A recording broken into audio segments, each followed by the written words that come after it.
911 at the location of your emergency. Hey, my boyfriend's unresponsive. He has some poke wounds inside of himself, and he's laying. I put him in the shower to revive him. He's not revivable. Please help me. Please. Tell me the address. Tell me the address. What do I do? Help you. No, I need my boyfriend. The 911 call came from 35-year-old Ryan Lamb after he found his husband, 31-year-old Ryan Nixon, bleeding to death at their home. But since he was the only one on the crime scene, he was brought to the interrogation room, where he began several of his attempts to get away with murder. So Ryan fell in the shower and hit his head. That would mean I'm still getting charged with preliminary homicide then? Did you ever ask? Did you say who did this? Yes! But he couldn't say, or he didn't say? He said it was David! Oh my god, I've said this 6 times. From blaming Nixon's ex-boyfriend to fabricating many more excuses, the truth seemed to be getting further away. But the detective would soon discover whether this evasive suspect would confess and what his sinister motive would be. It all started back in Kalispell, Montana on August 5th, 2018, when Lamb called 911. Where is the blood coming from? Where is the blood coming from? It's everywhere. I don't know. Please help. Please help. I don't know. He had some stab wounds. There's poke wounds on him. I don't know. Did he shoot himself? No, he was fighting with his... Oh my god, Ryan! Hearing the screams and yells, the officers arrived at the address and found Lamb, who appeared devastated. Please, I'm not trying to... I need to know my husband's okay, please. This is the live of my life. I know. So the medics are in there. They're doing everything they can, okay? There's nothing that you can do by going in there. Please. Okay? Please. Nope, have a seat. Oh my god. Have a seat. Is he okay? Have a seat. Is he okay? Thank you. He didn't look very good to me. Okay? No! Can I please have a cigarette? I don't have a cigarette.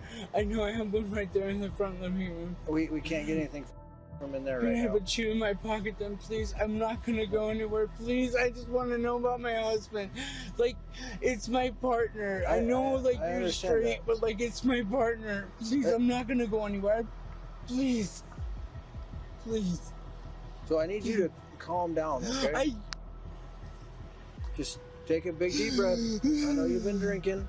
Yes. Okay? But I'm, super confused. I'm a little bit stoned. I'm sorry, Lamb appeared distraught, but the officers found his behavior hard to trust. The apartment where Nixon lay dead was in disarray, and distinct poke marks covered Nixon's body, along with a deep stab wound at the back of his head. The superficial scene hinted at an attempted robbery gone wrong, or a planned murder committed by an intruder. The poke marks didn't appear to be from a traditional weapon, but instead from a fork, while the stab wound seemed consistent with a pair of scissors. But this raised a critical question. If an intruder had come to kill Nixon, why would they use household items instead of bringing their own weapon to commit the crime? With that question in mind, Lamb was brought in for an interrogation. Denise?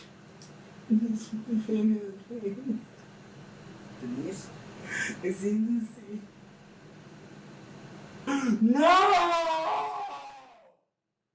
After vomiting and finally coming to terms with his partner's situation, Lamb takes some time to compose himself. Once he calms down, the questioning begins. Are you nervous? No, I'm missing my Bubba right now. I need my Bubba. Brian, you mentioned that when you were leaving your work, you guys were talking and you're proud because you guys talk out your arguments, right?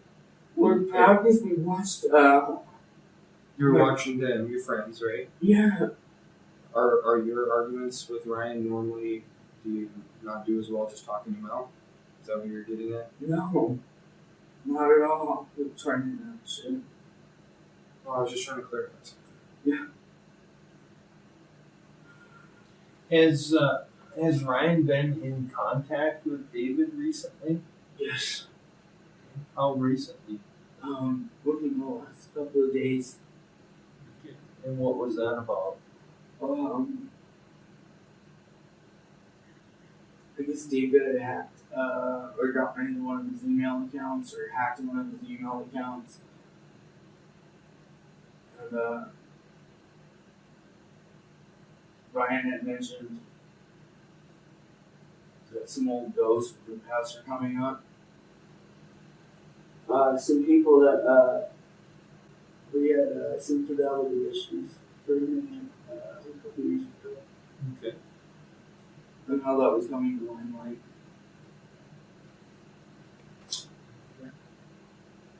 And I don't mean to pry into your personal life. We're just trying to figure out what happened. Yeah.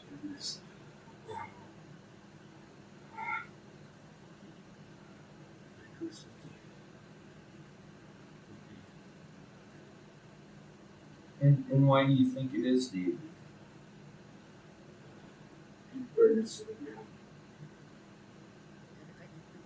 Think of any information we can get about David, how we can find him right now? From the very start, Lamb places the blame on Nixon's ex-fling, David Del Rosa. So, while the interrogation goes on, the officers proceed to investigate David's whereabouts. But in the midst of the conversation, the detectives notice some scars on Lamb's body. Tell me more about the marks on your chest there and your stomach. Can you unbutton your shirt so I can see that? What's that from? It looks like a fork. Yeah. What's it from? Yeah, this one.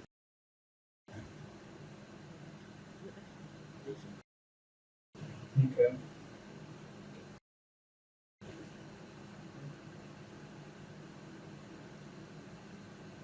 How old is that injury? This is yesterday morning, 11 morning before. So Friday morning? I worked.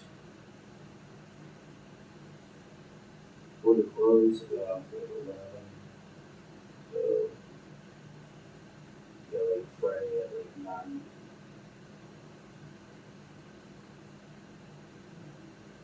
So, let me tell you a story, okay? All right. And the reason that I'm going to share this with you is because over the course of the last 20 years that I've been doing this job, I've seen a fair amount of things, okay? Not too much shocks or surprises me, okay? A number of years ago, I went to a call. Some folks that typically would not call us because they didn't like the police very much. And the male half had a stab wound in the back of on his back there. And when we were trying to sort things out, they both explained that during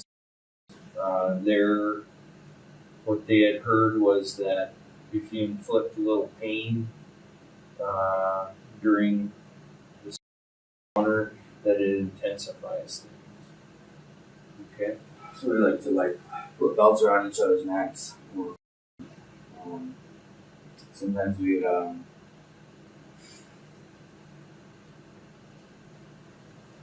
better drill each other and then take video. Sometimes we would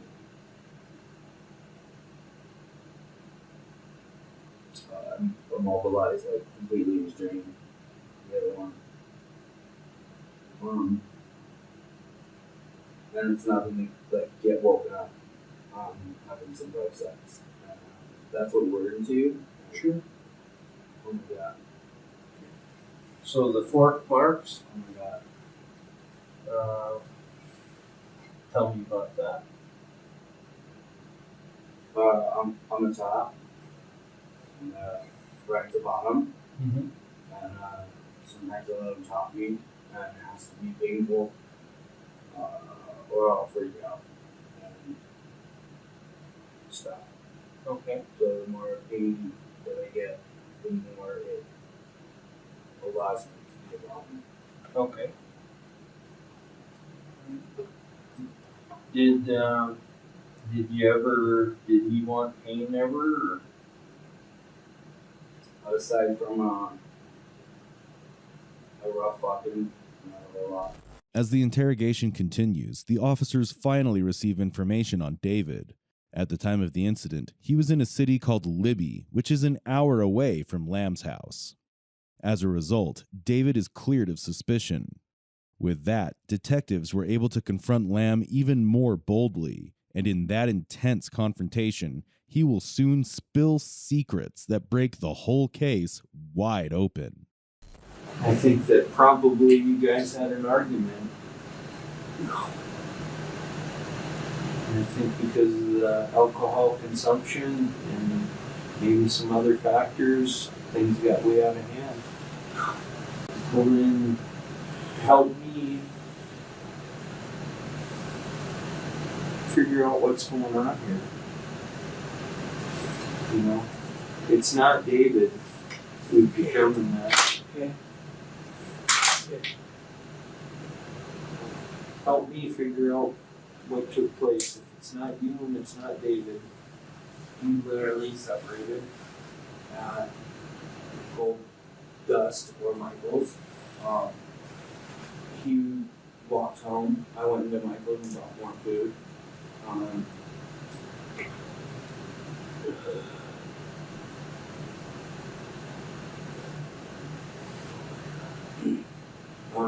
And your neighbor lady confirmed that Ryan came home first. She was outside. She saw him come in first. And then I came home and seen blood on the patio thing, and the door was open, and I went in, and he was bleeding, and he was sitting there against all the laundry, against that wall that separates the kitchen from the living room. somebody at one point told me that you had claimed you tried to resuscitate him. Yeah. Okay, tell me about that. He started barfing a lot. And the blood was like all over, like cut out the back of his head. And I just pulled the scissors and I put the sponge and I wiped his chest and I held it on the. He had a wound on his chest and I held it over it and I was holding him. And he kept coughing and I was breathing into him and he said he was fine. And I ran over to Michael because it was the first thing I could think of. I'm sorry, it was the intoxicated half stone like. So if you were that out of it, how do you know you didn't do that? I know.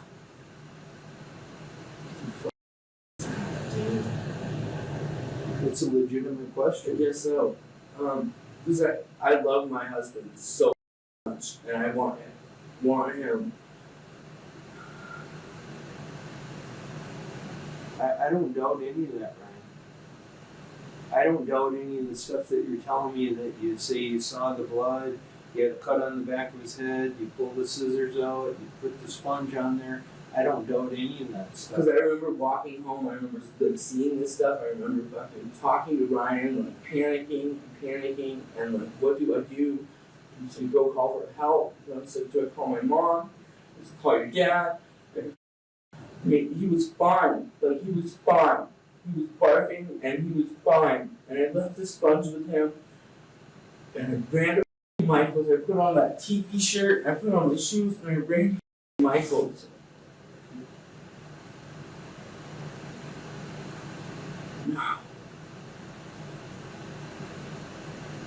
Okay, so tell me why you had to put a shirt and your shoes on. I was laying on the house, panicking. I didn't have shoes on, so I slid my shoes on.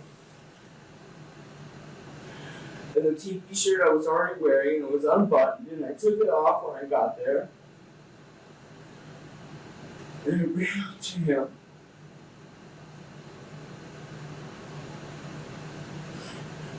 And I didn't know what to do. I didn't know what to do. I've never seen this before. The detective senses something off about Lamb's statements. He knows he must clarify the scene in his mind, and to do so, he needs to delve deeper into the incident. So, explain this to me. You show up at home, there's blood on the landing there, the door is open, you decide to take your shoes and your shirt off. Like, keep your shoes off. Yeah, I always take them off. Okay. Right there in the fucking, I take them off all the fucking before I go down the stairs. Yeah. Steep fucking feet, I take my shoes off. Okay. So did you have your shoes off when you walked in the house? Yeah, I put them right by the television set. The television set was knocked down. Everything was knocked down. And it was just like becoming more and more apparent. Like, oh, oh my god, the bed's not made. Oh my god, like, you're not moving. Okay. So, where did you take your shoes off at? Front, the steps. Before you went down the steps? Yeah. Okay. Well, just like on the second step, and I took my shoes off and seen all the blood and ran in. The shirt was already unbuttoned.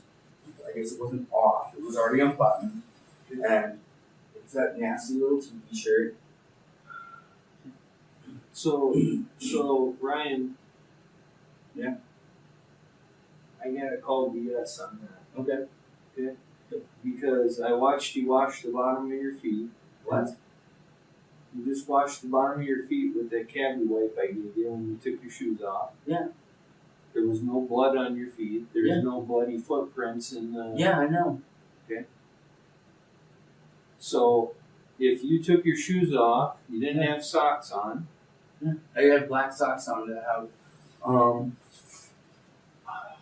like old man ducks on them. They're like old man polo socks. Okay. So you had those on when you walked through the blood. I walked into the apartment and seen that the bed was not made, the TV's down, and I thought Ryan was just drunk and laying there. And everything was coming, like, apparent. But obviously you said you saw the blood outside. When I was sitting there and I took off my shoes, and it was just like, oh my god. Okay. There's no footprints in the blood. Okay. Okay. Okay. So, I don't get it. The detective meticulously searches for inconsistencies in Lamb's statements. Though not immediately obvious, his seasoned instincts tell him that Lamb is fabricating details that don't quite align with reality. But in a few minutes, the detective will uncover the sinister truth Ryan has been hiding all along. I'm not pointing the finger, but I'm trying to eliminate you, and every time I try and eliminate you, more stuff comes up. How so?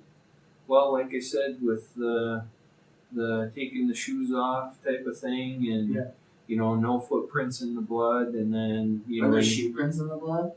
Not that I saw. Okay. You know, that you had to put your shirt and shoes back on, then all of a sudden, well, it was just unbuttoned, and I didn't really have it off, and you know, it's just more variations of things. And I understand that. Like, I was pretty intoxicated at the time, and so like this is like I'm like sobering up right now, and this is more and more like just coming to clarity too. Okay. Like, definitely.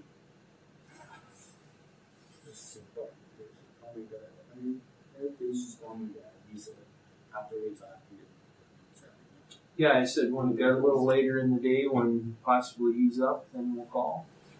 I don't want to jump to conclusions, and I don't want to, you know, keep wrongly accuse you of anything. But we're going to do our homework, and, you know, we're going to look at all those things and try and figure this stuff out, you know. And, you know, I don't know. You know, I mean, the stuff just isn't quite adding up. Okay.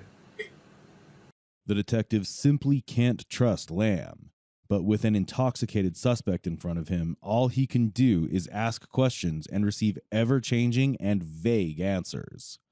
Moreover, while detectives can interrogate intoxicated individuals, their statements don't carry much weight in a court of law, making the situation even trickier. You see why I'm struggling here? No, like I had a really like heavy drinking night, so like a lot of my clarity is now up. Earlier, excuse me, I asked you about that. And you said that yes, you had been drinking, but you certainly recalled, going home and seeing him there, so you know that you didn't do it. Yeah, you can say that for 100%. 100%. 100%. I love my Bubba so much. And I know we like bigger sometimes, like many doubles. No, this is so crazy. This is like beyond crazy right now. Can you think of a time ever in the past where you guys have physically fought and somebody got hurt? March or February, I think. Okay. What was the circumstance then? He was using pills and I didn't know about it. Spartacus. I stayed with him for the most part because I moved out of my dad's to be with him. Okay. Again, and that's what it sparked it. And the neighbors had ended up calling because we were having a yelling match. Okay. Did things get physical then? A little bit. I mean, we push and shove, but we don't hit. So we never hit.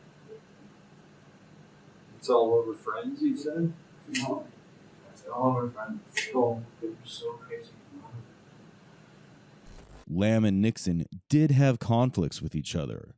Although this might not be the perfect closure for the detective, it's the fastest progress he can make with Lamb.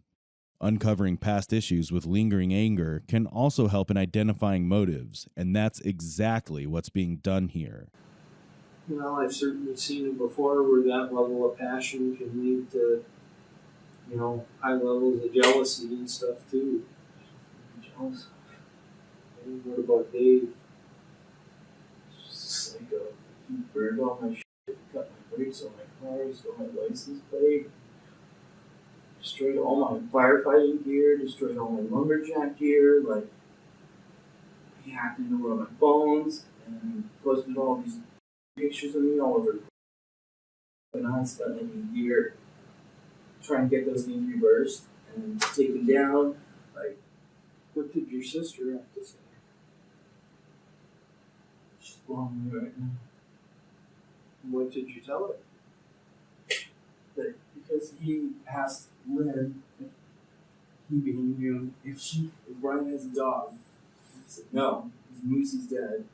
And apparently she's watching his dog, which isn't even his. It lives in his dad's house. So it's a dog that he had, I guess, when he was little, but it stayed up in his dad's house for 8 years. And because of that, like, that's your big one that you're like, oh, you're a liar. Like, I'm not a liar. Like, I was pretty drunk. This is like how I recall it. And it's not about the dog, though. I know, but that's like that started you off. And it was just like, from that moment on, like, it's just been like doubting everything about me. And just like, well, it's about David, and I don't care if she's watching a fish or a rabbit or a giraffe. I could give a rat's about that.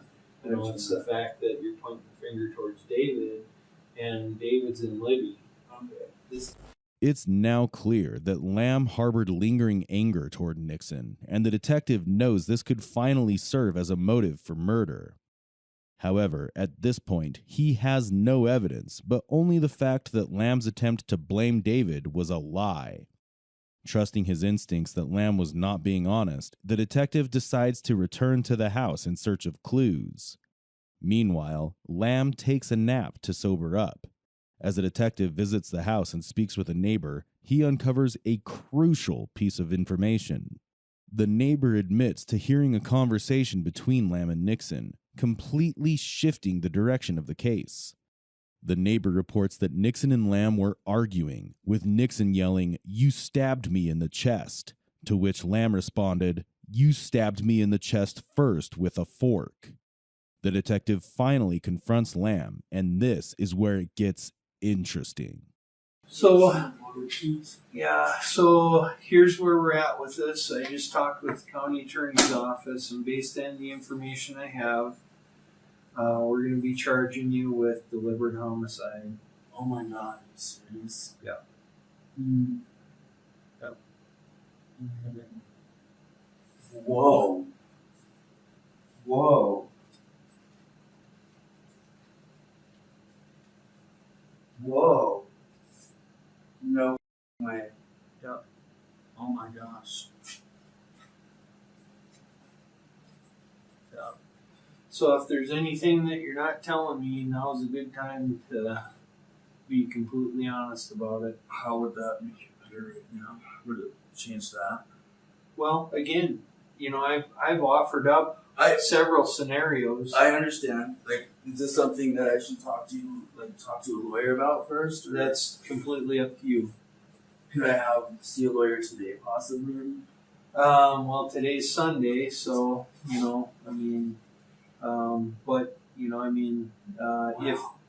if that's what you want, then we're done talking. I can't talk to you anymore. Right. So, but I need to hear from you unequivocally, is the way the law speaks. If you tell me I want an attorney, we're done. If you're asking questions, should I have an attorney? I can't give you that advice. That's completely up to you. May I call my dad, please? Now's when we can talk, because you know what you're facing. With that, sorry. And I can tell you, I have a lot of experience. I've been doing this job over 20 years, and not much that you're going to tell me is going to shock me or scare me or make me think, oh my God, Is there anything I could say now that would alter what I'm being charged with? Yes, absolutely. Like, I can't give you ideas, we've talked about different scenarios,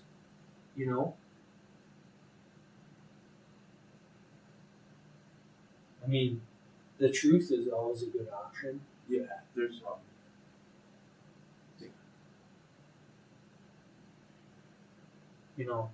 like I said, I know there's more that went on in this scenario. The neighbor lady confirmed that. Okay. So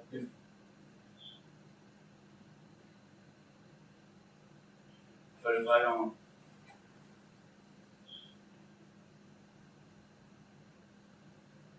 and I have to be careful here because I don't want to start giving you leading questions and then you say, yeah, Jim, that's it. That's what happened.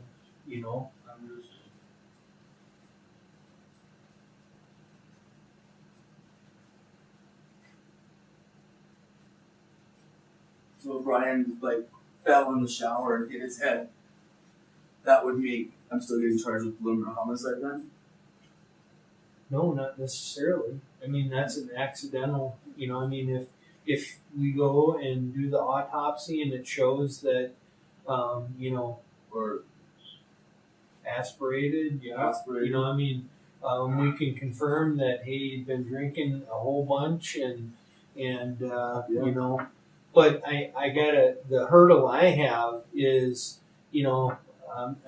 if he's got an injury on the back of his head and he's got some slice marks on his arm here and he's got a little poke hole here, I got to know how that happened so I can say, no, that wasn't, this is how that happened. And then we go to the autopsy and it shows, yeah, that wasn't a life-threatening wound. That wouldn't have caused him to die. But I got to put those pieces together, and the only way I can do that, Ryan, is with the truth. You were the only one there. I wasn't there. I got to rely on physical evidence and people that I talked to, and Lamb takes a moment to assess what he's up against. He's been charged with murder, but he still tries to get away with it somehow. So far, his lies have been exposed, and the detective suspects that whatever he says next might also be just another attempt at deception. However, at this point, Lamb's fear is unmistakable. All that is needed now is a confession, and the detective is going to get that in the following minute. I got carried away a couple times a while ago. We ended up really hurting each other. I mean, we were doing cigarette burns on each other, and he got way more carried away. Okay. I couldn't get my hands out, so that was kind of like stopped us for a while. Okay. It ended up hurting me a lot more than he had wanted. So that Jesus Christ. Yeah. I don't think any of the pokes were those little poke wounds. I don't think any of those are the ones that are like threatened. So the scratches on his arms, there was like 2 or 3 scratches on his arm here. Was that from last night then, or this morning? Yeah. Okay. And how did that happen? He did those scratches. He was poking me with the fork. It was getting hotter and hotter. It was getting really hard right there in the nipple. Okay. Like really, really hard. Okay. He wanted to use the scissors on me. And I was too scared. There were 3 pokes in him. Okay. And one on the nipple, the one that startled me the most. I don't remember that one. Like, that on the nipple startled me most. Why did it startle you? Cause like the fork tip like right on the nipple. Okay. So I'm not startled. That hurt. I mean, it hurt a lot more than what was happening. Sure. With that witness, that statement from that neighbor. It was consensual. It was a consensual thing we were doing. Sure. It was just taken to extremes when we're trying. Okay. I don't know if I poked him too hard in his head, or if I poked him in the back of the head. I'm not sure. Okay. I'm trying to, based on that, just get some deliberate homicide then. I don't know. You know, I mean, so you said that he wanted to use the scissors on you, and you said no. So then you used them on him. I let him use the fork on me. So Okay. Yeah. Yeah. Okay. And then you used the scissors on him. And where did you? He said that. Where did you poke him at with the scissors? I think the first one was like here. Going for a side cut. Okay. Just to see his spot. Yep. And I think I got his belly fat. Right here. Okay. Okay. So the deal on the back of the head, how do you think that happened? I don't know if it's from him falling down and hitting the wall. Like right there where when you walk into the kitchen. Yep. Okay. Like I'm really trying to. No, I get it. Yep. So what kind of clothing were you guys wearing? He has underwear on. I have basketball shorts. Okay, the ones you got on now? Okay. So how did the blood get out by the front door? How did that happen? Maybe he got up, like looking for me. Okay. I didn't leave him. I didn't leave him in the shower. I didn't leave him anywhere near the bathroom. Like it was right there by the clothes, and it was just like so much blood. And then he started like getting really like just on the back of his head right there. And I thought he had like banged his head, or maybe I poked him in the neck or something. Do you recall poking him in the neck? No. That's like, no. He was already really drunk, so I don't know if he like, oh, I fell and hit his head. Do you think maybe it could be an overdose situation? Because of the pills, or? I don't think so. I mean, certainly we'll do a toxicology. I don't think so. Okay. So based on that, is that still deliberate homicide then? So I'm going to have to call the county attorney and run those things by him and see what he has to say. Lamb finally confesses, and the story starts to make sense to the detective. Now, the only thing left is to serve justice to the late victim, Ryan Nixon. You promise you're not like tripping me to get something free. Like, I really, this is such like an accident. It's gone like so bad. Okay. Is there anything that you're leaving out that you haven't told me? I don't think I was being entirely truthful at the beginning of this because I didn't want it to look like what are you charging me with? Like, deliver. So I think I was panicking and like just so scared of that. Yeah. On December 11th, 2019, Lamb entered an Alford plea to negligent homicide, not admitting guilt, but acknowledging that the prosecution had enough evidence for a conviction. As part of the plea deal, the deliberate homicide charge was dropped. On February 12, 2020, he was sentenced to 10 years in Montana State Prison, with the request for a suspended sentence denied. What started as a romantic idea for the couple took a terrifying turn. Consumed by their built-up anger, the story ended in tragedy. Nixon lost his life, and Lamb landed behind bars. It was clear that Lamb held a lot of pent-up anger and frustration towards Nixon, but is that enough to kill a man? Especially someone Lamb claimed to love? Or was there a motive left behind altogether? So what are your theories on this case? Was it truly an accident, or was Lamb still hiding something? If he didn't intend for Nixon to die, why didn't he call the police immediately? He portrayed himself as a victim, but there's no definitive way to know what really happened inside that house on that fateful day. Feel free to share your opinions. We'd love to hear from you. If you have any cases you want us to cover, please share your suggestion in the comments section. Also, like, share, and subscribe to our channel to uncover more cases like this from around the world. Until then, stay safe